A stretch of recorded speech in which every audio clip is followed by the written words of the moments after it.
n'ababyeyi, ariko umufasha mwiza utunganye umuhabwa n'Imana.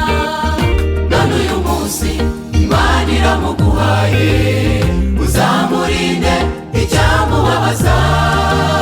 Dore n'uyu nguyu umwamikazi w'umutima wawe, n'uyu uzamwubahe nawe azakubahishe, muzakundana ubuzima bwanyu bwose. Dore n'uyu nguyu umwamikazi w'umutima wawe, n'uyu uzamwubahe nawe azakubahishe, muzakundana ubuzima bwanyu bwose.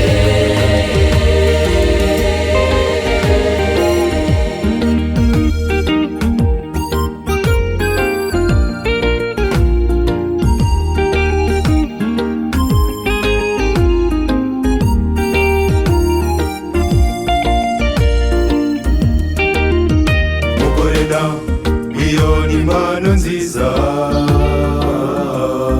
uhawe n'iyaguhanze, uzamube n'umugisha muri byose. Uhereye uyu munsi tubifurije kuzagirisha n'ihirwe, urugo rwanyu rube ijuru rito, muzagire Imana nyambere mu gihe muhuye n'ibibagerageza. Amasezera no mugiranye uyu munsi ababera inkombe